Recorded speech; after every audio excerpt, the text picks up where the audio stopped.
welcome to this deep dive where we're tackling a problem I think we all face. Okay. How to actually stick with good habits. Mm. We're going to explore that through the lens of James Clear's Atomic Habits. You're right.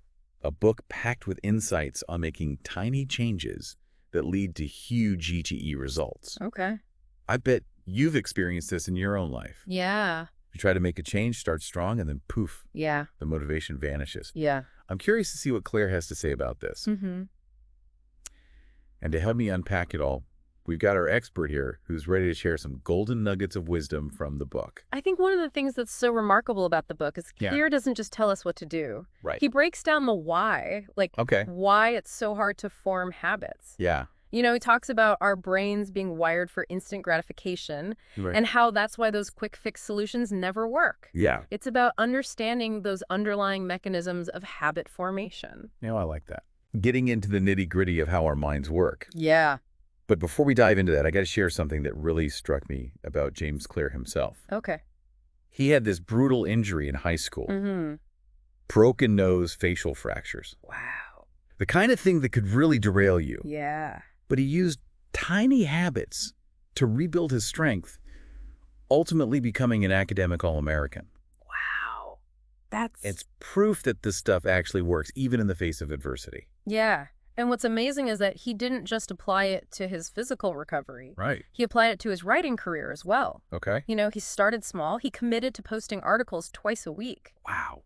And through consistency, built a massive email list, led to a book deal. Right. So he walked the walk before he talked the talk. That's a powerful example of the principle of compounding, which Clear emphasizes throughout the book. Right. It's like the snowball effect.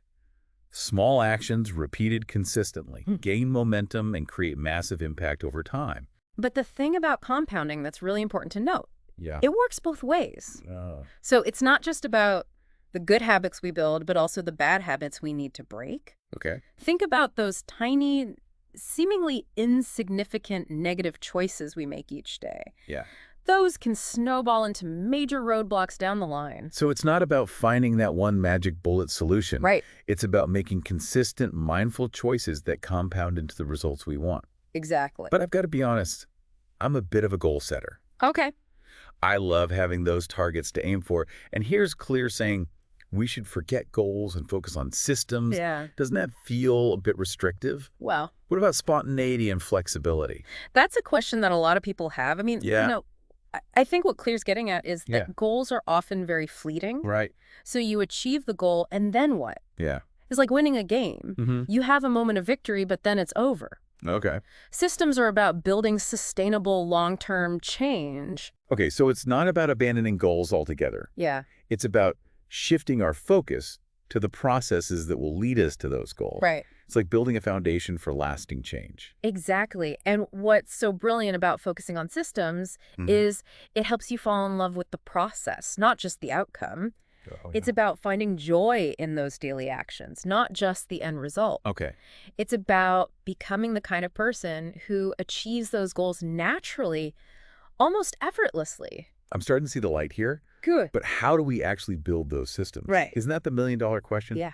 Clear offers a framework for doing just that. Okay. The 4 laws of behavior change. Mm-hmm. It's about making good habits obvious, attractive, easy, and satisfying, Okay. while making bad habits the opposite. Right. Let's start with make it obvious. Okay. Clear talks about techniques like the habit scorecard, where you actually write down all your daily habits. Oh. The good, the bad, and the ugly. It sounds simple, but that act of awareness is crucial. Right, because I think Yeah. we often have these ingrained habits that we're not even aware of. And just bringing them to the surface allows us to examine them Okay. and decide, are they serving us or are they not? He then goes on to talk about making the cue for your desired habit extremely obvious. Mm-hmm. And he uses this fantastic example. Okay. Japanese railway conductors who point and call out every single action they take, Ugh. even routine ones. Wow. It might seem a bit over the top, Yeah. but it's all about reducing errors and ensuring safety. And I love that example because Yeah. it highlights how by emphasizing simple, consistent actions, even in a complex system, Right. like a railway, they drastically reduce the chance of errors. Okay. It's about creating an environment where the right actions are almost impossible to ignore. Okay, that's an image that's going to stick with me. Okay. Pointing and calling out every step. Yeah. It's like a built-in accountability system. Right. And it makes me think about how I can design my own environment to make good habits more obvious. Mm-hmm. Clears also talks about habit stacking, which is a technique I've actually used myself with some success. Oh, yeah. It's about linking a new habit to an existing one. So you're basically piggybacking on the momentum of an established routine. Right. So, for example, Okay. after I make my morning coffee, I will meditate for 5 minutes. Right. It makes the new habit easier to remember and integrate into your daily flow. That makes sense. He then suggests something called implementation intention, Okay. which takes habit stacking to the next level. Okay. It's about planning out the exact time and location for your habit. Oh. I will behavior at time and location. Oh. The more specific, the better. Okay. That level of intentionality is key. Yeah. It's like creating a mental contract with yourself, making it much harder to back out. So I challenge you, Go ahead. pick one habit you want to build Okay. and use implementation intention. Okay. Decide exactly when and where you'll do it. Write it down. Stick it somewhere you'll see it every day. Right. Make it impossible to ignore. Love that. Okay. Now let's talk about making habits more attractive. Okay. So this is where things get really interesting. Okay. Clear suggests tapping into the power of social norms. Okay. You know, we're wired to imitate the habits of those around us, especially people we admire or identify with. Right. So think about it. If all your close friends are really health conscious, Okay. you're more likely to adopt healthy habits yourself. It's like that saying, you're the average of the 5 people you spend the most time with. Exactly. So choosing your social circle wisely can actually influence your habit. It can have a huge impact. That's kind of mind-blowing. Yeah. And speaking of influence, Clear talks about this fascinating study involving Laszlo Polgar, Oh, yeah. a chess enthusiast who basically engineered his daughters into chess prodigies. He believed that talent wasn't innate, it was cultivated. Oh. So he created an environment for his daughters where chess was everything, books, images of grandmasters, constant practice. Wow. And guess what? All 3 of them became chess superstars. That's incredible. It shows how powerful environment can be in shaping our behavior. So it's not just about willpower. Right. It's about strategically designing your surroundings to support the habits you want to build. Exactly. I'm starting to see how all these pieces fit together. Okay. Now let's move on to the third law. Make it easy. Okay. We already touched on the 2-minute rule, but Yep. what are some other ways to, as Claire puts it, reduce friction Okay. and make good habits easier to perform? Well, one powerful strategy is what Clear calls priming your environment. All right. And it's about setting yourself up for success by removing obstacles Okay. and making the desired action the path of least resistance. Give me an example. Okay. How would you prime your environment for, say, healthy eating? Okay, imagine this. You open your fridge, Okay. and it's stocked with fresh fruits and vegetables, ready-to-go salads, healthy snacks. The unhealthy stuff's just not there. Right. So you've made the healthy choice, the easy choice. I see. So you're basically removing the temptation Right. by making the undesired action inconvenient. Exactly. It's like reverse psychology for your habits. Exactly. And on the flip side, you can make bad habits harder to indulge in. Right. So if you want to watch less TV, unplug it after each use, Right. or even put it in a less accessible spot. Right. Increase the friction, Right. and you decrease the likelihood of engaging in that habit. Okay, I'm getting a serious aha moment here. Good. But what about those times when, even with all the right systems in place, Yeah. we just don't feel like doing the thing? Right. How do we deal with that lack of motivation? Yeah. That's where Clear's 4th law comes in, right? Make it satisfying. Absolutely, because our brains are wired to seek pleasure and avoid pain. Right. So we need to make sure our good habits are rewarding in some way. Okay. And remember what we discussed earlier about instant gratification. We need to find ways to make the reward immediate, Right. even if the ultimate goal is long-term. This reminds me of that intriguing anecdote Clear shares Okay. about a public health study in Pakistan. Okay. Providing a pleasant-smelling soap Ansify drastically increased hand-washing rates. Oh, wow.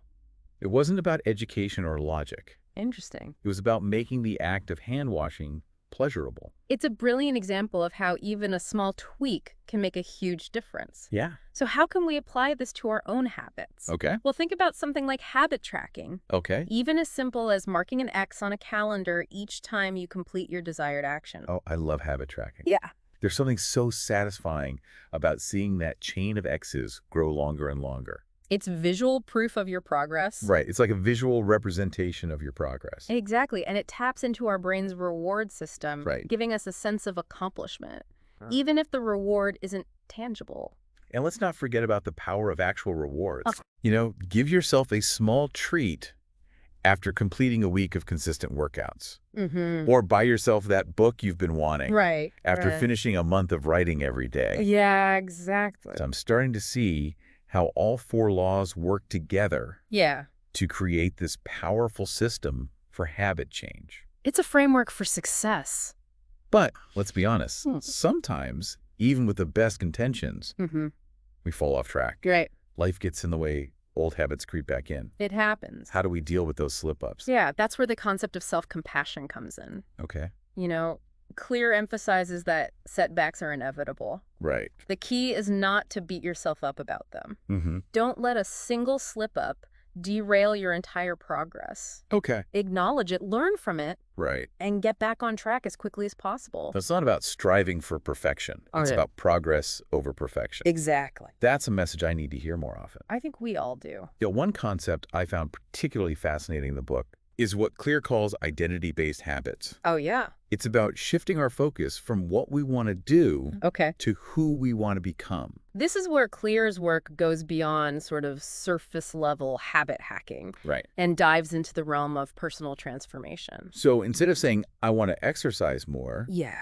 you might say, I am becoming an athlete. Right. It's about changing your self-image to match your desired behaviors. Exactly. It's about embodying the identity that aligns with your goals. Okay. Think about it. If you see yourself as an athlete, Yeah. you're more likely to make choices that support that identity. Right. Like eating healthy, Exactly. training consistently, prioritizing your physical well-being. It's like you're creating a self-fulfilling prophecy. I love that analogy. Yeah. It's not about overnight transformation. Right. It's about accumulating evidence Mm-hmm. that supports your new identity. You're building a case for who you are, one action at a time.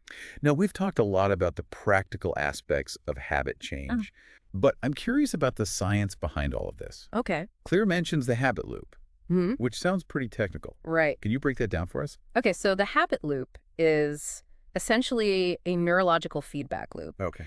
that explains how habits are formed and maintained. Okay. And it consists of 4 stages: Mhm. cue, craving, response, and reward. Okay, let's break that down further. What's a cue? A cue is anything that triggers your brain to initiate a behavior. Okay. So it could be a time of day, a location, a certain emotion, Mhm. or even a specific sequence of thoughts. Yeah. For example, let's say you have a habit of checking your phone first thing in the morning. Right. The cue might be the sound of your alarm clock. Okay, so the cue sets the habit in motion. Right. Then what's the craving? The craving is the motivational force behind the habit. Okay. It's the desire for the reward that the habit promises. Okay. So in our phone checking example, the craving might be the desire for social connection information, or simply the feeling of being in the loop. Okay, so the cue triggers the craving, which then leads to the Response. response. Yes. The response is the actual behavior itself. Yeah. So in this case, checking your phone. Okay. It's the action you take in pursuit of the reward. And finally, the reward. The reward is the satisfying feeling or outcome that reinforces the habit. Okay. So it could be a hit of dopamine from seeing a notification, a sense of relief from catching up on the news, Right. or simply that feeling of being connected to the outside world. So the reward strengthens the connection between the cue and the response, Exactly. making it more likely that you'll repeat the habit in the future. And this loop repeats itself over and over again Right. until the habit becomes automatic. So understanding the habit loop can help us interrupt those negative patterns Right. and create healthier ones. Yeah, if we can identify the cue that triggers a bad habit, Mm-hmm. we can either avoid that cue Okay. or replace the response with a healthier alternative. Now let's circle back to the 4 laws and dive deeper into some specific strategies Okay. for making them work for us. Yeah. We've already covered make it obvious. Yeah. So let's move on to make it attractive. Yeah. How can we make those good habits we're trying to build more enticing? Okay, well, one technique Claire suggests is what he calls temptation bundling. Temptation bundling. Yeah. Yeah. And it's about pairing an action you want to do with an action you need to do. Sounds intriguing. Uh, Can you give me an example? Sure. So let's say you want to start listening to more podcasts, Okay. but you also find yourself mindlessly scrolling through social media. Right. You could bundle those two actions together Oh. by only allowing yourself to scroll through social media while you're listening to a podcast. So you're basically leveraging the power of something you already enjoy Right. to make a less appealing habit more palatable. Exactly. It's a way of hacking your own reward system. That's clever. And it reminds me of another technique Claire mentions. Okay. Joining a culture where your desired behavior is the norm. Right. We talked earlier about the power of social influence. Surrounding yourself with people who share your values and your goals Right. can make it much easier to adopt those habits yourself. Yeah, it's like creating a built-in support system. Exactly. Okay, now I'm starting to feel motivated. Yeah. But let's get practical. Yeah. What are some specific strategies for making it easy? Okay. We already discussed the 2-minute rule. Right. But are there other ways to reduce friction Okay. and make good habits more accessible? Well, one powerful technique is to optimize your environment. Okay. And I'm not just talking about physical space. Right. This could involve decluttering your digital world, Okay. unsubscribing from emails that tempt you to spend money, Mm-hmm. or even customizing your phone's home screen to prioritize productivity apps. So it's about consciously shaping the digital and physical spaces where you spend your time Right. to make the desired actions easier to perform. I love that. Yeah. But I have to confess, I'm a bit of a tech junkie. I'm always looking for new apps and gadgets to make my life easier. Oh, yeah. Any recommendations for tools that can help us build better habits? Absolutely. There are countless apps and websites Right. that are designed to help us track our progress, stay motivated, and even automate certain tasks. Okay. For example, habit tracking apps like Habitica or Strides can turn your goals into a fun game, Wow. while mindfulness apps like Headspace or Calm can help you manage stress and improve focus. Those sound great. Yeah. I'm definitely going to check those out. Yeah. But what about those of us who prefer a more analog approach? Okay. Any low-tech tips for making habits stick? Definitely. Sometimes the simplest tools are the most effective. Right. A simple notebook Okay. can be a powerful tool for journaling, brainstorming, Yeah. or planning out your week. Sticky notes can serve as visual reminders, Okay. and a timer can help you stay focused on a task. I love those ideas. Yeah. Sometimes I think we get so caught up in the latest tech Yeah. that we forget about the power of these simple, tried and true methods. It's about finding what works best for you. Right. The key is to experiment and see what resonates with your personal style. Now let's talk about making it satisfying. Okay. We already touched on the power of rewards. Right. But are there other ways to ensure that our good habits are truly fulfilling? Well, one powerful strategy is to focus on the intrinsic rewards of the habit itself. Okay. It's about finding joy in the process, not just the outcome. You give me an example? Sure. So let's say you're trying to build a writing habit. Okay. Instead of focusing solely on the number of words you write, Yeah. you could shift your attention to the pleasure of expressing yourself creatively, Oh. the satisfaction of crafting a well-turned phrase, Okay. or the joy of sharing your unique perspective with the world. So it's about finding the aspects of the habit that genuinely resonate with you rather than relying solely on external rewards. Exactly. And this is where the concept of flow state comes A in. flow state. Yeah, Claire talks about how we're more likely to stick with habits Yeah. that allow us to enter a state of flow Right. where we're completely absorbed in the activity Right. and lose track of time. I've definitely experienced that before. Yeah. Usually when I'm writing or working on a creative project, it's like everything else fades away. Right. And you're completely immersed in the moment. And research shows that we're more likely to experience flow Okay. when we're working on tasks that are challenging enough to engage us, Right. but not so difficult that they overwhelm us. That makes sense. Yeah. It's about finding that sweet spot where we're stretched but not stressed. Exactly. So if we want to make our habits more satisfying, we should aim for activities that have the potential to put us in a flow state. Absolutely. And we can also make our habits more rewarding Right. by celebrating our successes, no matter how small. Okay. You know, acknowledge your progress, Yeah. share your wins with others, and give yourself permission to feel proud of your accomplishments. I love that. It's so easy to get caught up in the what's next mentality Right. that we forget to appreciate how far we've come. Exactly. Celebrating those small wins can be a powerful motivator to keep going. Absolutely. And it also helps to reframe our perspective on setbacks. Okay. Instead of viewing them as failures, Right. we can see them as opportunities for learning and growth. That's a great reminder. It's about adopting a growth mindset where we embrace challenges as opportunities to learn and improve. Exactly. Now, I think we've covered a lot of ground here. Yeah, it's been a really interesting conversation. But I'm curious, are there any common misconceptions about habit formation Oh, that absolutely. you'd like to debunk? Okay, one of the biggest misconceptions is the myth of the 21-day habit. I've heard that one before. Yeah. Is it true that it takes 21 days to form a habit? Not necessarily the amount of time it takes to form a habit. Okay. Varies depending on the habit and the context. Okay. Some habits can be formed relatively quickly, Hmm. while others can take months or even years to become automatic. So there's no magic number. Right. Exactly. It's more about consistency and repetition Okay. than a specific time frame. Another misconception I've encountered is the idea that you have to be highly motivated Right. to build a habit. That's a common belief, but I it's got it. not entirely true. Okay. While motivation can be helpful, Yeah. it's not a prerequisite for habit formation. Ah. In fact, relying solely on motivation can be a recipe for disaster Right. because motivation ebbs and flows. So what's the alternative? The key is to make the habit as easy as possible to start, Okay. even when you're not feeling motivated. Right. This goes back to the principle of reducing friction. Right. If the action is easy and convenient, Yeah. you're more likely to do it, even if you're not feeling particularly inspired. That makes a lot of sense. Yeah. It's about creating a system that supports you even when your willpower is waning. Exactly.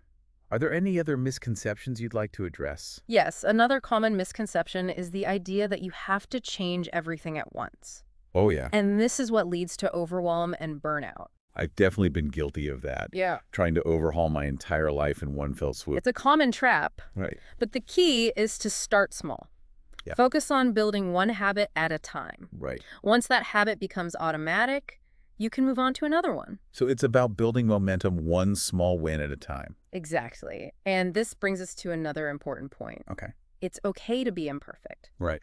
Perfectionism can be a major obstacle to habit formation. I think we all struggle with that to some degree. Yeah. The fear of not doing it perfectly prevents us from doing it at all. Exactly. But the key is to embrace imperfection as part of the process. Right. It's okay to slip up, to miss a day, to make mistakes. Yeah. The important thing is to learn from those experiences and get back on track. So it's about progress over perfection. Absolutely. And it's also about being kind to yourself throughout the process. Yeah. Celebrate your wins, acknowledge your struggles, and remember that you're human. That's a great reminder. Sometimes we need to give ourselves the same grace and compassion that we would extend to a friend. Exactly. And speaking of friends, Oh, yeah. let's not forget about the power of social support. Okay. Having someone to share your goals with, Yeah. to hold you accountable, and to cheer you on Right. can make a huge difference in your journey. Absolutely. Whether it's a friend, a family member, a mentor, or a coach, having that support system can be invaluable. It makes a big difference. Now, I'm curious, is there a specific type of habit Okay. that tends to be more challenging to change than others? That's a great question. While all habits can be challenging to change, Right. bad habits, especially those that are deeply ingrained Okay. or emotionally charged, can be particularly difficult to break. Why is that? Well, bad habits often serve a purpose. Oh. Even if that purpose is ultimately detrimental, Okay. they might be a way of coping with stress, Right. numbing out uncomfortable emotions, Mm-hmm. or seeking pleasure or distraction. So it's not just about willpower. Right. It's about understanding the underlying motivation behind the habit. Exactly. And this is where the concept of root cause analysis comes in. Root cause analysis. Yeah, it's about digging deeper to uncover the underlying needs Okay. that the bad habit is trying to meet. So, for example, if someone is constantly snacking on sugary foods, Yeah, it might not be simply a matter of willpower. right. There might be deeper emotional or psychological needs that are being met through that behavior. Precisely. And once we understand the root cause, Yeah. we can start to address it in a healthier way. So it's about finding alternative ways to meet those needs. Exactly. For example, instead of reaching for sugary snacks when you're feeling stressed, Right. you could try going for a walk, meditating, or talking to a friend. I love that. Yeah. It's about replacing the unhealthy coping mechanism with a healthier one. Exactly. Are there any other strategies that are particularly effective for breaking bad habits? One strategy that can be incredibly helpful is to change your environment. Okay. We talked earlier about how our environment can shape our behavior. Right. So if we want to break a bad habit, Yeah. we need to make it as difficult as possible to engage in that behavior. So if you're trying to quit smoking, Yeah. you might get rid of all the cigarettes in your house and avoid places where people smoke. Exactly. And if you're trying to reduce your screen time, Okay. you might put your phone in another room at night Right. or use an app to block distracting websites. It's about creating a space that supports your desired behavior Right. and makes it harder to slip back into old patterns. Exactly. And another strategy that can be effective is to find a substitute habit. Okay. Instead of just trying to stop doing something, Yeah. try replacing it with something else. So if you're trying to break a habit of snacking late at night, you might try replacing that habit with a relaxing activity, Yeah. like reading or taking a bath. Exactly. The key is to find something that satisfies the same need or craving, Right. but in a healthier way. That's a great tip. And it reminds me of something else Clear emphasizes in the book, Okay. the importance of forgiveness. Yes. Yeah. Forgiveness is crucial, Yeah. especially when we're trying to change deeply ingrained habits. Right. It's so easy to get caught in a cycle of guilt and shame Oh, yeah. when we slip up. I think we've all been there. Yeah, We beat ourselves up for not being perfect, right. which just makes it harder to get back on track. Exactly. But the key is to remember that setbacks are inevitable. Right. Everyone makes mistakes. Yeah. The important thing is to learn from them and move on. So it's about treating ourselves with the same compassion, understanding Mhm. that we would extend to a friend. Absolutely. And it's also about focusing on the progress we've made, Right. not the setbacks we've encountered. I love that. It's Yep. about shifting our perspective from self-criticism to self-encouragement. Exactly. And this brings us to another important point, Right. the importance of celebrating our wins. Right. No matter how small, each victory deserves to be acknowledged and celebrated. I love that idea. It's Yeah. so easy to get caught up in the pursuit of the next goal Right. that we forget to appreciate how far we've come. Celebrating those small wins can be a powerful motivator to keep going. It helps us stay positive, Right. reinforces our belief in ourselves, Right. and reminds us that we're capable of change. That's a great point. Sometimes we need to remind ourselves that we're on the right track, even when the journey feels long and challenging. Absolutely. And speaking of challenges, Yeah. let's talk about some of the common obstacles that people face Okay. when trying to build better habits. Okay. One of the biggest challenges is, as we discussed earlier, lack of motivation. Right. Motivation can be a fickle friend. It can. One day we're feeling inspired and ready to conquer the world, Yeah. and the next day we can barely drag ourselves out of bed. Exactly. How do we deal with that inconsistency? One strategy that can be helpful is to find your why. Find your why. Yeah, why is this habit important to you? Okay. What are the benefits of achieving it? Okay. Connecting with your values and your deepest motivations can provide a powerful source of inspiration. So it's about going beyond the surface level goal Yeah. and tapping into something deeper. Exactly. It's about finding that intrinsic motivation Yeah. that will sustain you even when the going gets tough. I love that. Yeah, It's about finding a reason that resonates with your soul, not just your to-do list. precisely. And another strategy that can be helpful is to set realistic goals. Okay. If your goals are too ambitious, you're more likely to get discouraged and give up. That's a trap I've fallen into many times. Yeah, Setting the bar so high that I end up feeling overwhelmed and defeated. it's a common mistake. Right. Right. But the key is to start small. Yeah. Focus on building one habit at a time Okay. and to celebrate each victory along the way. So it's about breaking down those big, audacious goals into smaller, more manageable steps. Exactly. And it's also about being patient with yourself. Okay. Change takes time. Right. Don't expect to see results overnight. That's a great reminder. We live in a culture that values instant gratification. We do. But real change often happens gradually over time. It does. It's about trusting the process, Right. even when it feels slow or challenging. Now let's talk about another common obstacle, lack of time. Okay. We all lead busy lives, We do. and it can be difficult to find the time to build new habits. It can. What advice do you have for those of us who are feeling time crunched? Well, one strategy that can be helpful is to schedule time for your habits, Okay. just like you would schedule any other important appointment. So instead of hoping that you'll magically find the time, Right. you actually block it out in your calendar. Exactly. Make it a non-negotiable part of your day. That's a great tip. And it reminds me of something else Clear emphasizes in the book. Okay. The power of environment design. Mm-hmm. If we want to make time for our habits, Yeah. we need to create an environment that supports them. Precisely. This could involve decluttering your workspace, Right. turning off notifications, or finding a quiet place to work.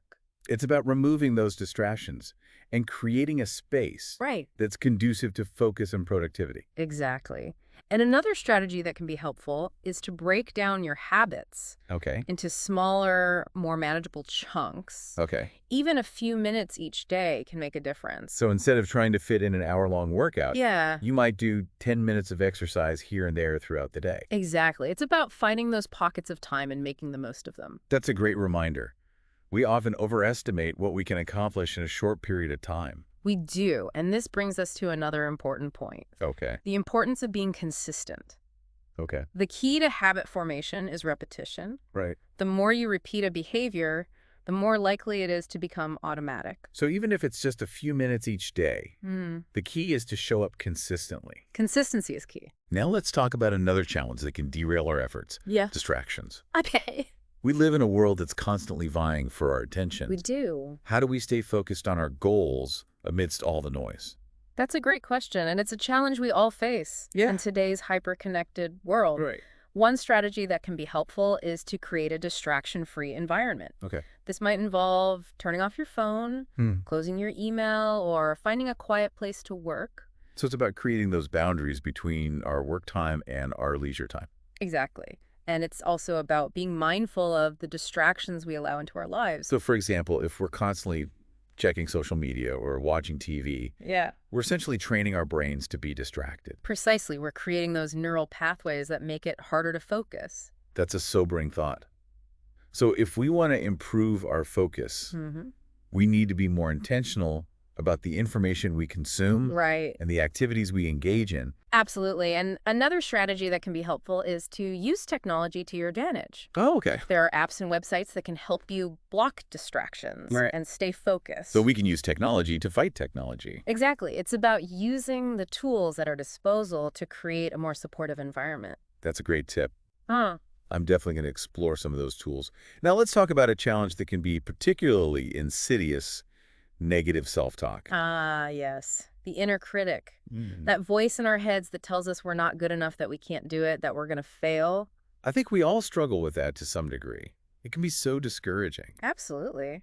And it can be a major obstacle to habit formation. You know, if you're constantly telling yourself that you can't do something, you're more likely to give up. So how do we silence that inner critic? One strategy that can be helpful is to practice positive self-talk. Remind yourself of your strengths and your accomplishments.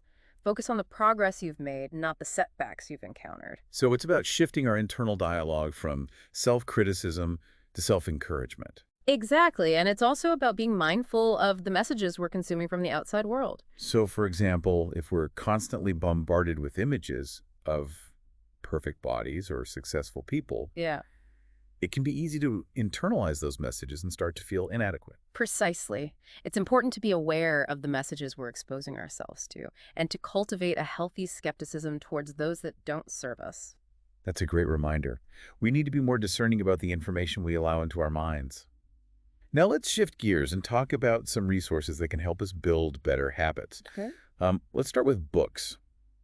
Are there any books besides Atomic Habits, of course, Yeah. that you'd recommend on this topic? Absolutely. There are countless books on habit formation, motivation, and self-improvement. Some of my favorites include The Power of Habit by Charles Duhigg, Okay. Mindset by Carol Dweck, Mm-hmm. and The 7 Habits of Highly Effective People by Stephen Covey. Those are all classics. I've read a couple of those myself and found them incredibly helpful. What about podcasts? Are there any podcasts that you listen to that you'd recommend to our listeners? Oh, definitely. There are so many great podcasts out there.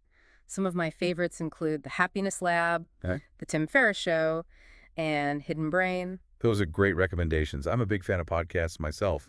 There's such a convenient way to learn and grow while you're on the go. Now let's talk about apps. We touched on this earlier, but are there any specific apps that you'd recommend for building better habits. Absolutely. As we discussed before, there are tons of apps out there that can help you track your progress, stay motivated, and automate certain habits. Some of my favorites include Habitica Strides, Headspace, Calm, and Freedom. Those are great suggestions. I'm definitely going to try out some of those. Now, let's talk about a resource that's often overlooked, people. Yes, people are such a valuable resource. Whether it's friends, family members, mentors, or coaches, having a support system can make a huge difference in our journey. Absolutely. Talk to your friends, your family members, your mentors. Ask them for advice or support. So it's about building a community of people who are on a similar path. Exactly. We don't have to go alone. There are people out there who are going through similar challenges and who can offer encouragement and guidance. That's a great point. Sometimes we just need someone to remind us that we're not alone and that we're capable of achieving our goals. Now, as we wrap up this deep dive, are there any final thoughts you'd like to share with our listeners? Yes. Remember, building better habits is a journey, not a destination. It's a process of continuous improvement. There will be ups and downs along the way, but don't give up. The rewards of building better habits are worth the effort. You can achieve anything you set your mind to. Now let's leave our listeners with a final challenge. Okay, what is it? Choose one habit that you want to improve, write down your goal, create a plan, and take action. You've got this. I love that challenge. Yeah. It's a great reminder that we have the power to shape our lives one small habit